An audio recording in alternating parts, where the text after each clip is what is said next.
easy go.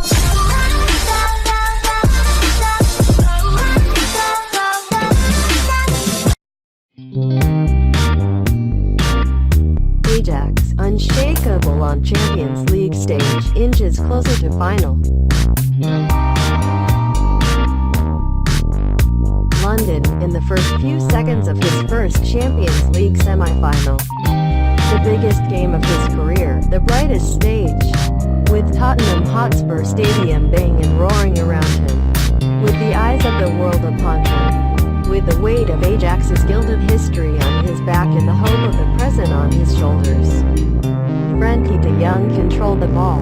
He looked up, and he shimmied. That is where it all started.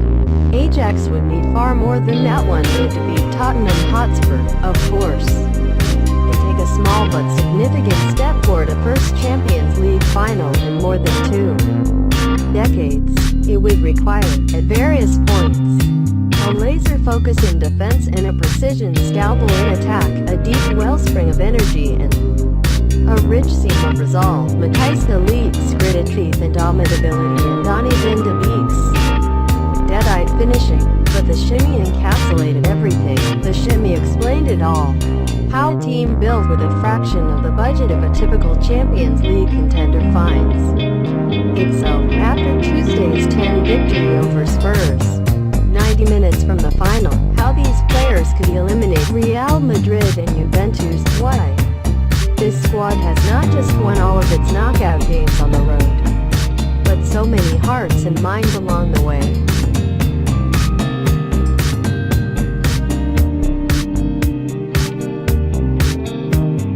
It came straight from the kickoff. The ball rolled back to De Jong. Scarcely can a 21-year-old have looked quite so at ease in such surroundings.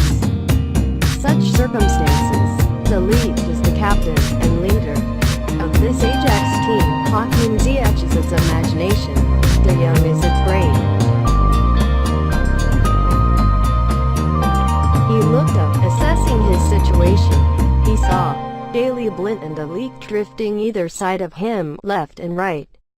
His primary options, his fullbacks, Nicolas Tagliafico and Joel Veltman, beyond them. The more ambitious possibilities, directly in front of him. The imposing Spurs striker Fernando Llorente bearing down on him. De Jong did not move. Llorente is not quick and would not pretend to be quick, but he is a sizable obstacle. De Jong might have had the sensation of being closed down by an encroaching glacier. He might have felt hemmed in, a little panic. He might have rushed his pass, or made a poor choice, or dallied a moment too long. Instead, he shimmied. He leaned forward on his right foot, drawing Llorente in, a dancer beginning a tango. He did it again, the slightest a shift in weight, momentary drop of the shoulders. Llorente crept closer, sniffing a chance. The ball had been at De Jong's feet for what seemed like an age. He still did not move. At the last moment, his prey in his trap, his point made. He calmly knocked the ball off to his side. Llorente lunged at thin air. Ajax began to play. What has characterized Ajax this season? What carried Erik ten Hag's team past Real Madrid in the round of 16 and Juventus in the quarterfinals? Is fearlessness. Ajax has not been cowed by its opponents' reputations. It has not been discouraged by a comparative dearth of experience. It has refused to succumb to conventional wisdom that a team from a lesser league and paid lesser wages must automatically shrink into its shell to have any hope of surviving. It has trusted its instincts, imposed its own beliefs on the most illustrious opposition, and tried by the standards of the teams it has beaten. This was paradoxically the least of its challenges. Tottenham at full strength is a fearsome proposition, one perhaps not quite as redolent of European glory as either Real Madrid or Juventus, but a modern powerhouse all the same. Spurs was, though, some way short of full strength. Stripped not only of Harry Kane but Son Heung-min, its other rapier threat, and running on fumes in midfield.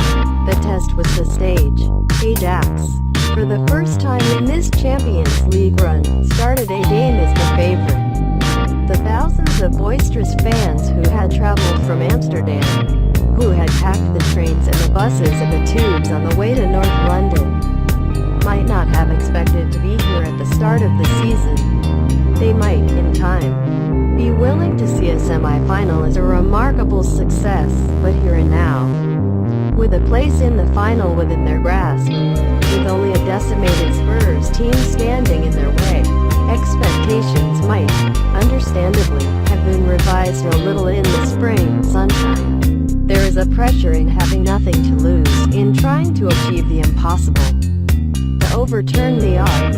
There is a very different sort of pressure in having to live up to the lofty standards you have set, to do justice to a legacy that has only just been created, to be the version of yourself that people believe you to be. That was the pressure that might have derailed Ajax, that might have caused De Jong and his young teammates to second-guess themselves, that might have brought a stutter to their rhythm.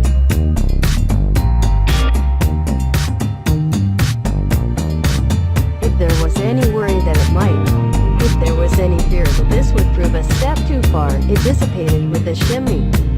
Ajax was not overwhelmed, Ajax was not awed, and for the next 30 minutes, De Jong orchestrated an electric, unyielding assault on Spurs' defensive line. Intricate and intense, the visitors' superiority so absolute that, at times, it seemed a little unfair that it only produced a single goal might yet come to be a source of regret. Spurs will have sun back from suspension for the second leg in Amsterdam. After all, the nature of the result, though, will offer some solace. Ziyech's threaded ball to Van de Beek, the midfielder, pausing once, twice, to unbalance Hugo Lloris before passing his shot into the far corner. So, too, the response to Spurs' efforts in the second half, standing firm in the face of a relentless but largely aimless siege. Ajax could handle everything Spurs could muster. It did not flinch, did not wilt, did not stumble, even on this stage, even under this pressure.